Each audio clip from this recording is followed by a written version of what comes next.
Today we'll be examining the world's greatest swordsman, Dracule Mihawk.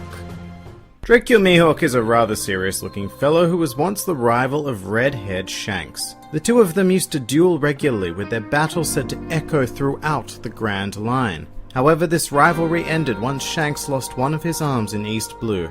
At some stage after that, Mihawk gained the title of world's greatest swordsman and became one of the 7 warlords of the sea. The sword Mihawk wields is named simply Yoru, which is one of the Japanese words for knight, which is rather fitting as it is a black blade. Yoru is one of the 12 supreme grade swords, which are thought to be the highest quality and the most sought after in the One Piece world. So given its quality and its rarity, Mihawk doesn't simply brandish it against all opponents, but rather keeps it in reserve only for those who are worthy of facing it. To deal with what he refers to as insects, he wields a much smaller knife known as a kogatana. Mihawk was introduced in the series incredibly early on, during the Baratie arc to be specific. He had followed Don Krieg back to East Blue after destroying his 50-ship armada in the Grand Line, resulting in his appearance at the floating restaurant. Of course, upon his arrival, Zoro immediately challenged him, as his dream is to take the title of world's greatest swordsman. And this moment in the series gave us our first real taste of top-tier power in the One Piece world. Mihawk absolutely decimated Zoro, using only his kogatana. However, Mihawk was so impressed by Zoro's honor as a swordsman that as a result, he decided to finish the fight with Yoru, diagonally slicing Zoro's chest and giving him his massive scar. However, Mihawk did very purposely leave Zoro alive, and furthermore issued Zoro a challenge to grow stronger, discover the truth of the world, and eventually surpass him.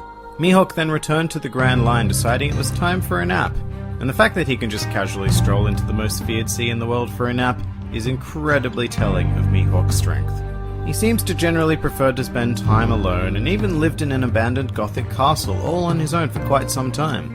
The castle is located on Kuraigana Island in the Grand Line, and is only home to Mihawk and a race of hyper-intelligent mandrills. With that said, Mihawk is known to associate with certain people. For example, following Luffy's defeat of Arlong, Mihawk stumbled upon his bounty poster and delivered it personally to his old rival, red-haired Shanks. Mihawk also grew to tolerate the presence of Perona after she was sent to his island by Bartholomew Kuma. As a warlord of the sea, Mihawk is highly negligent of his duties and does not care whatsoever for the goals of the world government. With that said, he has responded to a summoning on 2 known occasions. The first was a meeting at Marijois after Luffy had defeated fellow warlord Sir Crocodile, and the second was the call to fight against the Whitebeard pirates during the Paramount War. During the war, Mihawk faced off against a plethora of world-renowned opponents, and even attempted to take a stab at Whitebeard himself, simply to judge the difference in their power. Mihawk would also briefly face Luffy in combat, who was completely outclassed. Mihawk fought Luffy with the intention to kill, in order to see if fate was on his side, although the skirmish was soon interrupted by another swordsman, Vista. Mihawk abruptly left Marineford after Shanks appeared and put a stop to the war, stating that he agreed to fight against Whitebeard and not Shanks. Upon returning to his castle on Kuraigana Island, Mihawk was greeted by Zoro, who had been sent there by Bartholomew Kuma.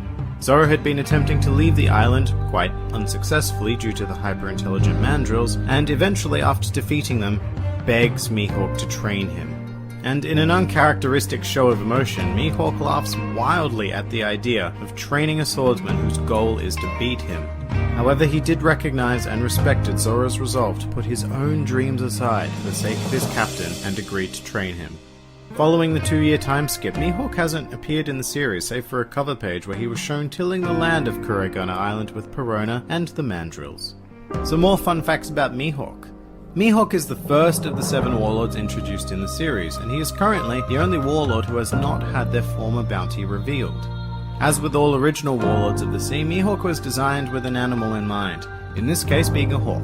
This trait also appears in his epithet, which is Hawkeyes. For a long while there was a hot debate surrounding the Dracule portion of Mihawk's name. It reads as the following in katakana, but it could be potentially translated into any of these. It wasn't until One Piece Green's Secret Pieces was released that his name was officially confirmed to be Dracule. Along with several other important figures, a young Mihawk was present at the execution of Pirate King Gol D. Roger.